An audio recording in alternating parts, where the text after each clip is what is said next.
Hey everyone, Assalamu alaikum. Welcome to my another new video. So অনেক দিন পর একটা নতুন ইনফরমেটিভ ভিডিও নিয়ে চলে আসলাম। সো আজকে আমি তোমাদের সাথে শেয়ার করব আমাদের বডি কেয়ারের একটা ইম্পর্টেন্ট পার্ট যেটা হচ্ছে বডি স্ক্রাব। সো চলো ভিডিওটা স্টার্ট করি।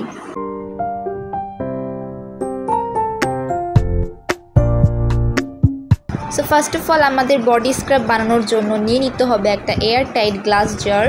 যেহেতু আমি বডি স্ক্রাবে কোনো রকম প্রিজারভেটিভ অ্যাড করছি না, তাই আমি রিকমেন্ড করব গ্লাস জারটাই নিতে। সো এখানে আমি নিয়েছি সুগার, আর এখানে আমি গ্র্যানুলেটেড সুগারটা নিয়েছি, যেটার দানা মাঝারি সাইজের হয়, যেটা আমরা রেগুলার খাই আর কি। আর এটাকে আমি একটু ব্লেন্ডারে আধ ভাঙা করে নিব। তোমাদের কাছে যদি কর্স সুগার বা ক্রিস্টাল সুগার থাকে, যেগুলোর দানা অনেক বেশি মোটা হয়, সেই ক্ষেত্রেও তোমরা কিন্তু ভালো মতো ব্লেন্ডারে আধ ভাঙা করে নিবা। আর যদি তোমাদের কাছে একদম মিহি দানার সুগার থাকে, যেটাকে বলা হয় ক্যাস্টর সুগার, তাহলে কিন্তু সেটাকে ব্লেন্ড আউট করার কোনো দরকার নাই, কারণ সেটা ব্লেন্ড করলে একদম পাউডার সুগার হয়ে যাবে, আর সেই ক্ষেত্রে কিন্তু বডিটা ভালো মতো এক্সফোলিয়েট হবে না। দেন আমি নিয়ে নিব চালের গুঁড়া। আর গাইস, চালের গুঁড়া কিন্তু স্কিন ব্রাইটেনিংয়ের জন্য অনেক ভালো কাজ করে, আর সেই সাথে স্কিনের অয়েল কন্ট্রোল করে, জেন্টল এক্সফোলিয়েট করে। আর গাইস, চালের গুঁড়াতে অ্যান্টিঅক্সিডেন্ট থাকার কারণে স্কিনের ফাইন লাইন্স কমাতেও অনেক বেশি হেল্প করে। আর গাইজ, আমি কিন্তু জারের অর্ধেকের বেশি পরিমাণে সুগার দিয়েছি, আর বাকিটুকু আমি চালের গুঁড়া দিয়ে অলমোস্ট জারটা ফিল আপ করে ফেলছি। আর এখন আমি দিয়ে দিব হানি। আর গাইজ, আমি হানিটা আগেই দিয়ে দিয়েছিলাম, তখন হচ্ছে ক্যামেরাটা অফ ছিল, তাই আমি আবারও একটু অ্যাড করে দিচ্ছি তোমাদেরকে দেখানোর জন্য। তারপর আমি দিয়ে দিব নারিকেল তেল। আর গাইজ, আমি হানি আর নারিকেল তেল আমার আন্দাজ মতো ভালো পরিমাণে অ্যাড করেছি। আর গাইজ, হানি আর নারিকেল তেল কিন্তু আমাদের স্কিনের ন্যাচারাল গ্লো আনে, কারণ বডি স্ক্রাবিংয়ের পর স্কিন যাতে ড্রাই ফিল না হয়, তাই এগুলো হচ্ছে স্কিনকে ময়শ্চারাইজ রাখতে অনেক বেশি হেল্প করে।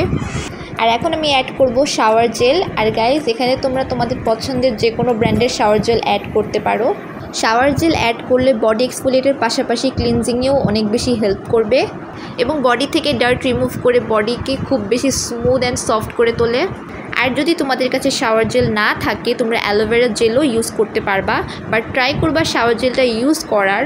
আর গাইজ, এখানে তোমরা শাওয়ার জেলটা নিজেদের আন্দাজ মতো অ্যাড করে নিবা। আমি যেহেতু কোনো কিছু মেপে অ্যাড করি নাই, তাই আমি এক্স্যাক্ট পরিমাণটা বলতে পারছি না। আর সব কিছু ইনগ্রেডিয়েন্টস অ্যাড করার পর এখন আমরা করে নিব ভালো মতো মিক্স। আর এখন আমার বডি স্ক্রাবটা ফুল রেডি হয়ে গেছে অ্যাপ্লাইয়ের জন্য। সো আমি এখানে একটুখানি তোমাদেরকে অ্যাপ্লাই করে দেখাই দিচ্ছি।